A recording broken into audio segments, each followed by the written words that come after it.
ప్రాప్తురాలా, నీకు శుభము, ప్రభు నీకు తోడై ఉన్నాడు. మరియా, భయపడవద్దు, దేవుని వలన నువ్వు కృప పొందితివి. నువ్వు గర్భము ధరించి కుమారుని కనుగొను, ఆయనకు యేసు అని పేరు పెట్టదు. సర్వోన్నతుని శక్తి నిన్ను కమ్ముకొను.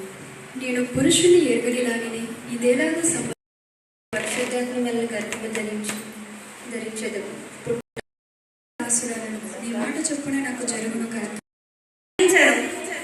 రేపు ఉదయానికల్లా మరియను నేను రహస్యంగా వదిలేస్తాను. ఖచ్చితంగా నేను ఈ పని చేసి తీరుతాను.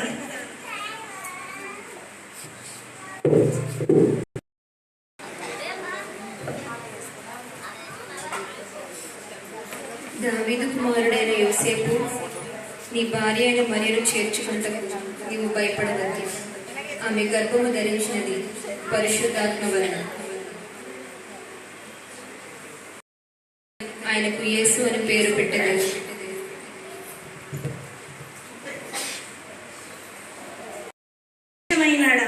నేను మరియను చేర్చుకుంటాను. నేను మరియను వివాహము చేసుకుంటాను. నేను మరియను వదిలిపెట్టాను.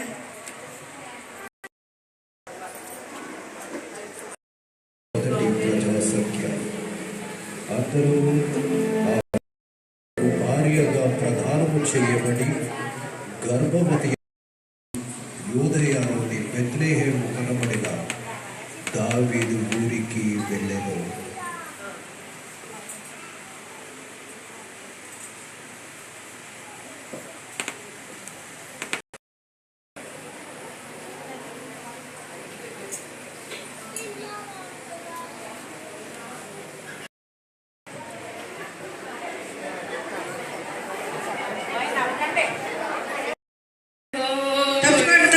తప్పకండి, రాజుగారు వస్తున్నారు. రాజు, మహారాజు, రాజులకే రారాజు.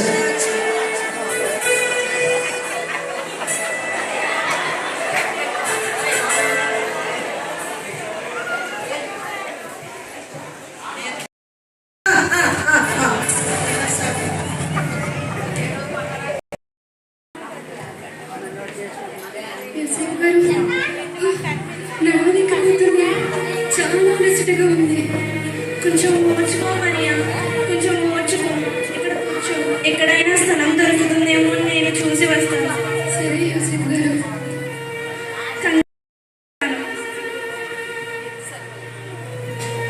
ఓర్చుకో. అయ్యో, నా భార్యకి నేను స్థలం ఎక్కడ వెతకాలి?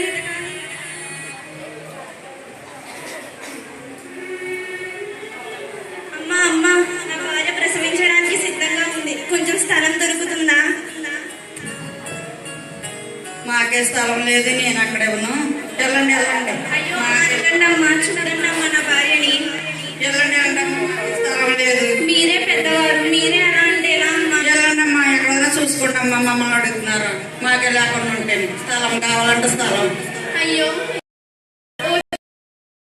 ఎక్కడైనా దొరుకుతుందేమో నేను చూసేస్తాను. ఓర్చుకో. అమ్మా, మీ శాస్త్రంలో ఏమైనా స్థలం దొరుకుతుందా? ఉన్నారయ్యా, వెళ్ళు, స్థలం లేదు. అయ్యో, అలా అనకండి అమ్మా. మీకు కావాలంటే కొంచెం డబ్బులు ఇస్తాను. నేను చూస్తే చెక్క పని చేసుకుని వడ్రంగోళ్ళ ఉన్నావు. నీ దగ్గర డబ్బులు ఎలా ఉంటే వెళ్ళవయ్యా, వెళ్ళు. అయ్యో, అనకండి అమ్మా, చూడండి అమ్మా. ఓర్చుకోమయ్యా. యోసేపు గారు, ఇక్కడ ఏదో పశుశాల ప్రసవించడానికి సిద్ధంగా ఉంది.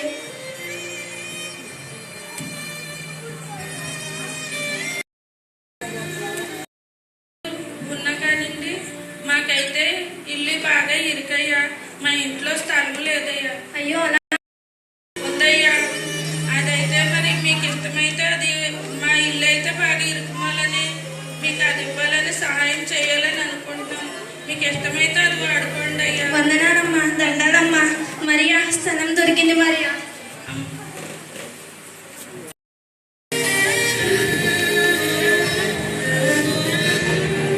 మరియా,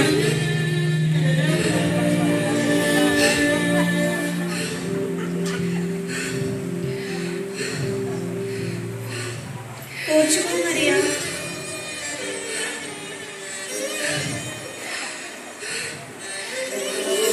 ఓర్చుకో మరియా.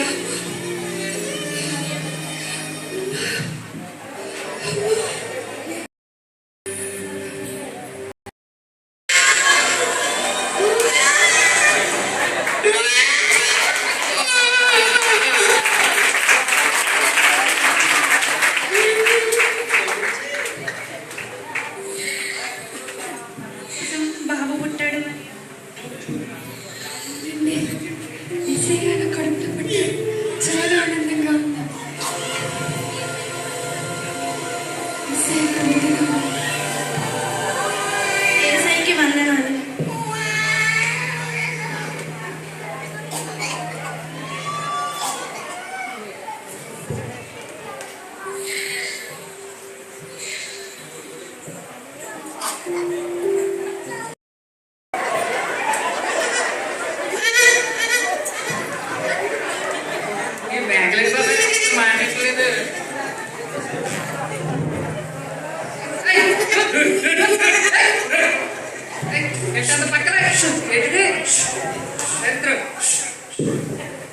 ఏంటి బాబాయ్ గొర్రెలు మాట్లాడట్లేదు? అన్ని ఇలాగే నీరసంగా ఉన్నాయి.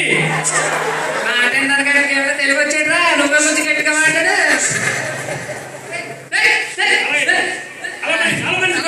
చూడు చూడు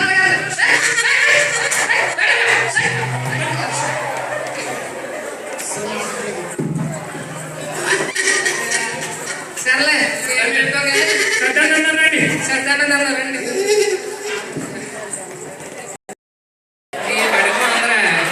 డైలీ గుడ్లు తిని తిని నువ్వు కూడా కోడిగుడ్లో తయారవుతున్నాయి. అందుకే బాబాయ్ కింద నీరసం గొర్రెలు మేపడానికి బతకలుగా స్వారుకి ఏం చేస్తే తెలిసినమాట. కోడిగుడ్లు తినేమని బాబాయ్? పులుసు కోడిగుడ్ల వల్ల రాలేదు, నిన్ను చూడడం వల్ల వస్తుంది. ఉంటదేమో నువ్వు తిన్నావు కదా? నీ తిండి గురించారా బాబు నీ ఆనందంట. సర్లే తినే. చెప్పమ్మా. ఇప్పుడు చీకటి ఆడుతుంది కదా, చీకటి అంటే దెయ్యాలు వస్తాయి బాబాయ్. భయపడకు. దెయ్యాలంటే నాకు చాలా భయం బాబాయ్. మామూలుగా కాదు. భయపడకు. ఏం భయపడకు బాబాయ్. మొన్న వచ్చిన కళ్ళ నుంచి అమ్మో ఊహించుకుంటేనే భయం వేస్తుంది. దెయ్యాలు రావు కదా. రావు, భయపడకు, నేను ఉన్నాను కదా. నువ్వు నా ధైర్యంతో పడుకుంటున్నాను. మరి పడుకో. చూసుకో ఏమైనా వచ్చినాయి అంటే పడుకో పడుకో.